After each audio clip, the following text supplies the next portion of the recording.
প্রিয় লিসেনার্স, এই মুহূর্তে যে স্টোরিটি আমি আপনাদের সাথে শেয়ার করতে যাচ্ছি, এটি যখন ঘটেছে তখন সময়টি ছিল 1969 কি 70, আমাদের মহান মুক্তিযুদ্ধের আগের ঘটনা। ঘটনাটি আমি সংগ্রহ করেছি আমার যারা আত্মীয় স্বজন আছেন, মুরব্বী, তাদের মুখ থেকে। ঘটনাটির স্থান ফরিদপুর জেলার বোয়ালমারী উপজেলার খরসতি গ্রামে। ওই গ্রামের খুবই দরিদ্র কৃষক পরিবারের মেয়ে সখিনা, বয়স 9 থেকে 10 বছর হবে। পরিবারের মা, বাবা ও একমাত্র ছোট ভাই আব্দুর রহিমকে নিয়েই এই দারিদ্র্যের মধ্যেও ভালোই চলে যাচ্ছিল তাদের। সখিনার শখ ছিল হাঁস মুরগি ও ছাগল পালা। হাঁস মুরগি ও ছাগলের ঘর ছিল আলাদা আলাদা করে। প্রতিদিন সন্ধ্যায় সেগুলো গুনে গুনে ওগুলোর মধ্যে রেখে দিত। যে মুরগিগুলো সখিনার ছিল, এর মধ্যে একটা মুরগি ছিল একটু ভিন্ন রকমের, কারণ সেটি তার নিজের খোপে থাকতে পছন্দ না করে রাতের বেলা সে গাছের ডালে বসে থাকতে পছন্দ করত। এরকম অনেক মুরগি দেখা যায় যারা নিজের ঘরে না থেকে গাছের ডালে থাকে। তাই মাঝে মধ্যেই একটি লম্বা লাঠি দিয়ে সেটিকে মৃদু আঘাত করে নামিয়ে আনত সখিনা। যেহেতু মাঝে মধ্যেই এটা হতো, তাই এই কাজ করার জন্য মাঝে মাঝে সন্ধ্যার পর তার ছোট ভাই আব্দুর রহিমকে নিয়ে সেই লম্বা লাঠি ও একটি হারিকেন নিয়ে বের হতো। আশেপাশের মাঝারি সাইজের নির্দিষ্ট কয়েকটি গাছের ডালেই পাওয়া যেত সেই মুরগিটাকে। একদিন সন্ধ্যায় সখিনা দেখে তার সেই মুরগিটি এখনো ফেরেনি। তাই বিরক্ত হয়ে সেই কাজ করতে বের হয়ে যায় আব্দুর রহিমকে নিয়ে। কিন্তু সমস্যা দেখা দিল, এবার আর সেই নির্দিষ্ট গাছগুলোর ডালে মুরগিটাকে পাওয়া যাচ্ছে না। তাই খুঁজতে খুঁজতে বাসা থেকে একটু দূরে একটা গাছের ডালে মুরগিটিকে পাওয়া গেল। যথারীতি ওটাকে নামানোর জন্য লম্বা লাঠি দিয়ে খোঁচা দেবার চেষ্টা করছিল, কিন্তু আজকে আর মুরগিটিকে কোনোভাবেই নামানো যাচ্ছিল না। মুরগিটি মাঝে মাঝেই এই ডাল থেকে ওই ডাল চলে যাচ্ছিল, কিন্তু নিচে নামছে না। সখিনা এবং আব্দুর রহিম দুজনই খুব বিরক্ত। সখিনা মাঝে মাঝে বলছিল যে তোকে আর বেশি দিন বাঁচিয়ে রাখা যাবে না, তোকে বিক্রি করে দিব, না হলে জবাই করে খেয়ে ফেলবো, তুই খুব ঝামেলা করিস, এভাবে তোকে আর রাখবো না। তো এরকম সখিনা বলছিল, জোরে জোরেই বলছিল। সখিনা ও আব্দুর রহিম হঠাৎ স্পষ্ট একটি বিষয় দেখতে পায়। সখিনা ও আব্দুর রহিম দেখে যে মানুষের মতো কিছু একটা গাছের মাথা থেকে টিকটিকির মতো মাথা নিচু আর পা উঁচু গাছ বেয়ে বেয়ে নিচের দিকে নেমে আসছে, এবং খুব দ্রুত সেটা নেমে মুরগিটিকে খপ করে ধরে আবার একইভাবে গাছের মাথার উপরে উঠে মিলিয়ে গেল। ওরা মারাত্মক ভয় পেয়ে চিৎকার করতে করতে বাড়িতে ফিরে যায় আর সবাইকে বিষয়টা খুলে বলে। কিন্তু সবাই এই বিষয়টিকে আমলে নেয় না। কেন আমলে নেয় না? কারণ হচ্ছে যে গ্রামে অনেক ধরনের প্রাণী থাকে যেগুলো হাঁস মুরগি খেয়ে থাকে।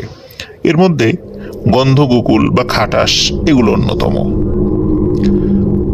সবাই বলে যে তোরা এই জিনিসটাকেই দেখেছিস, এগুলো কোনো ভূত প্রেত না, অন্য কিছু না, খাটাস বা গন্ধগোকুল এগুলোই হবে। যেহেতু ওরা দুজনই বাচ্চা কাচ্চা ছিল, তাই বাচ্চা কাচ্চাদের কথা কেউ পাত্তা দেয় না। এর ঠিক কয়েকদিন পর ঘটে আরেকটি ঘটনা। সন্ধ্যায় সখিনার একটা ছাগলকে পাওয়া যাচ্ছিল না। সাধারণত ছাগল বাড়িতেই ফিরে আসতো, কারণ ছাগল বাধা থাকতো, কখনো বাধা না থাকলেও সেটা বাড়িতে ফিরে আসতো। যেহেতু ছাগলকে পাওয়া যাচ্ছিল না, তাই ছাগলকে খুঁজতে আবার ছোট ভাই আব্দুর রহিমকে নিয়ে হাতে হারিকেন নিয়ে বের হয়, কিন্তু কোথাও পাওয়া যাচ্ছিল না ছাগলকে। ছাগলের একটা নাম রেখেছিল সখিনা, যদিও বা সেই নামটি কি এটি আমি জানতে পারিনি।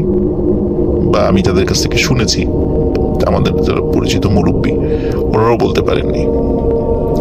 সখিনা যখন ছাগলটির নাম ধরে ডাকছিল, অনেক দূর থেকে ছাগলের শব্দ ভেসে আসছিল, কারণ সখিনা তার ওই ছাগলের ডাকটি শনাক্ত করতে পারত। সখিনার কানে যতটুকু আওয়াজ আসে তাতে বুঝতে পারে বাড়ি থেকে অনেক দূরের একটি উঁচু ভিটা থেকে ছাগলের মৃদু ডাকের শব্দ ভেসে আসছে, এবং এটাই তার কাছে মনে হচ্ছিল।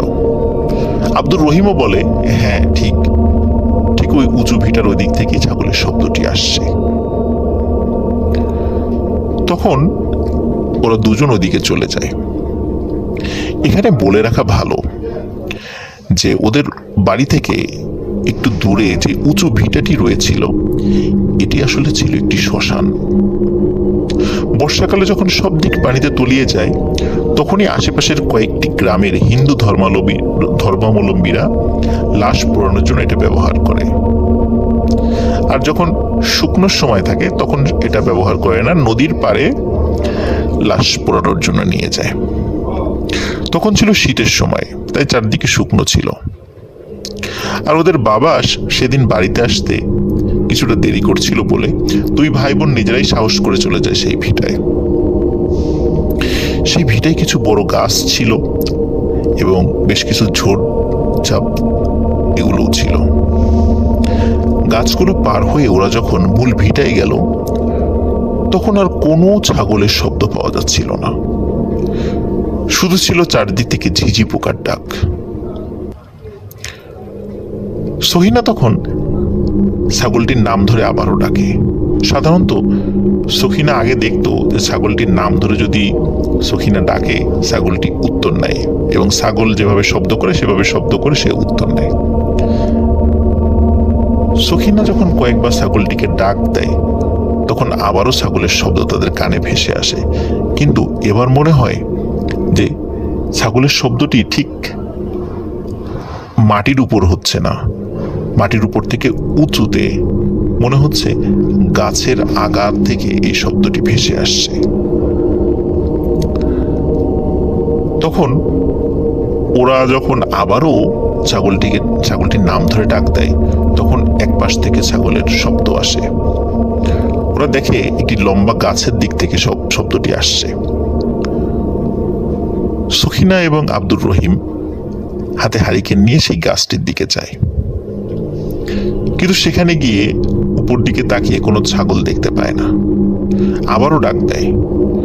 তখন মনে হলো যেই জায়গা থেকে একটু আগে ওরা সরে এসেছে সেই দিকে গাছ রয়েছে, সেই গাছের উপর থেকে শব্দ আসছে।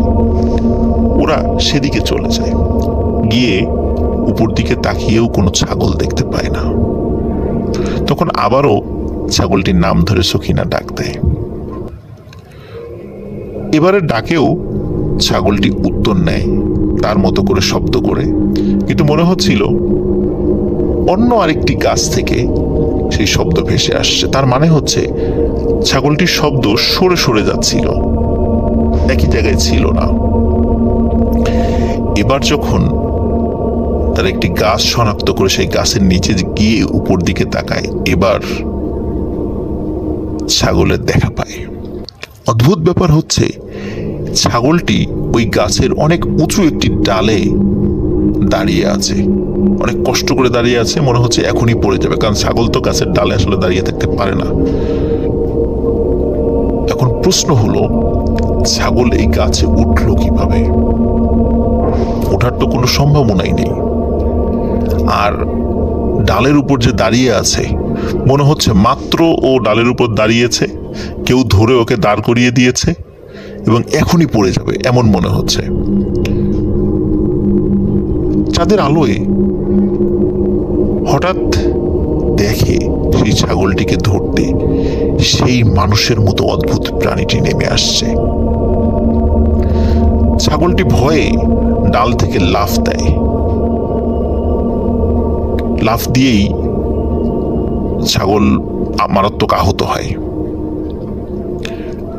কিন্তু সখিনা এবং আব্দুর রহিম দেখে মানুষের মতো সেই অদ্ভুত প্রাণী মাথা নিচে এবং পা উপরে টিকটিকির মতো করে গাছ থেকে মাটিতে নেমে আসছে। সখিনা এবং আব্দুর রহিম ছাগলের চিন্তা বাদ দিয়ে ওরা ভয়ে দুজনই বাড়ির দিকে দৌড় দেয়।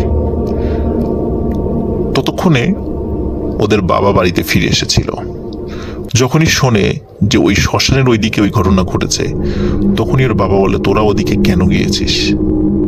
ওদিকে রাত্রেবেলা যাওয়াটা তোদের মোটেও উচিত হয়নি। তখন সখিনা ও আব্দুর রহিমের বাবা আশপাশ থেকে আরো কয়েকজন লোককে ডেকে নিয়ে, হাতে টর্চ লাইট নিয়ে, কারো হাতে মশাল ছিল, কারো হাতে হারিকেন ছিল, তারা ওই শ্মশানের দিকে যায়। আব্দুর রহিম ও সখিনাও যায়। তারা সেখানে গিয়ে একটা অদ্ভুত ঘটনা দেখে। ঘটনা তো না, মানে বিষয় দেখে, লক্ষ্য করে। তারা দেখে যে ছাগলটি তারা রেখে এসেছিল, সেই ছাগলটির মাথা নেই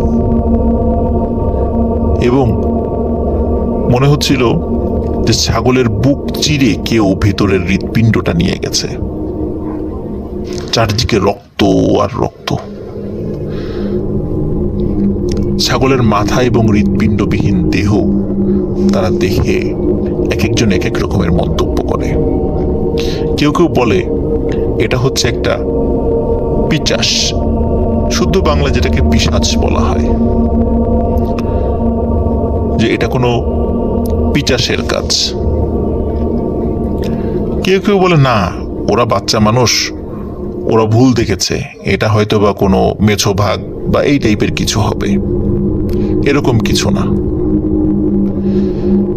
কিন্তু গ্রামবাসী একটা বিষয় লক্ষ্য করে, সেটি হচ্ছে যে ওখানে যে পায়ের ছাপ দেখতে পায়, এই ছাপটির আসলে মানুষের মতোই পা, কিন্তু পা আঁকা, পায়ের যে ছাপটি ছিল সেটির আকার মানুষের যে স্বাভাবিক রকমের পা থাকে তার থেকে বেশ বড়। এবং অদ্ভুত ব্যাপার হচ্ছে, পায়ের ছাপ যেখানে ছিল তার সামনে হাতের ছাপও ছিল। তার মানে হচ্ছে এই প্রাণীটি হাত পা উভয়কে নির্ভর করে চলাফেরা করে। এবং গাছে, একটি লম্বা গাছের কাছে গিয়ে দেখে সেখানে রক্তের ছাপ রয়েছে। তার মানে হচ্ছে সত্যি কোনো প্রাণী ছাগলটির মাথা ছিঁড়ে নিয়ে এবং বুক চিরে হৃৎপিণ্ডটা বের করে নিয়ে গাছের উপরে চলে গেছে। গ্রামবাসী ফিরে এসে গ্রামের যে মেম্বার ছিলেন তাকে বিষয়টা বলে। তখন সিদ্ধান্ত হয় যে শ্মশানে যে গাছগুলো আছে, ঝোড়ঝাপ আছে, সেগুলো পরিষ্কার করতে হবে। সত্যি সেটা করা হয়। কিন্তু গ্রামের কেউ কেউ মনে করেছিল এটি আসলে কোনো হিংস্র প্রাণীর কাজ নয়, এটি পিশাচের কাজ। অদ্ভুত ব্যাপার হচ্ছে, গ্রামের কোনো বয়স্ক মানুষ ওই অদ্ভুত প্রাণীটিকে দেখেনি, কিন্তু সখিনা ও আব্দুর রহিমের মতো কিছু বাচ্চা কাচ্চা রাতের বেলায় অদ্ভুত প্রাণীটিকে দেখেছে। কিন্তু কোনো বড় মানুষ এটিকে দেখেনি। এটি একটি রহস্য, যে এটি যদি সত্যি কোনো প্রাণী হতো তাহলে সবার চোখেই সেটা ধরা পড়ত। কেন শুধু বাচ্চা কাচ্চারাই সেটাকে দেখেছে, কেন বড়দের সামনে ধরা দেয়নি? এই রহস্যটি আজও রয়ে গেছে। কিন্তু একজন ভালো আলেম, উনি পরবর্তীতে এটা নিয়ে অ্যানালাইসিস করে বলেছিলেন, সত্যি এটা একটা পিশাচ, এটি কোনো প্রাণী নয়।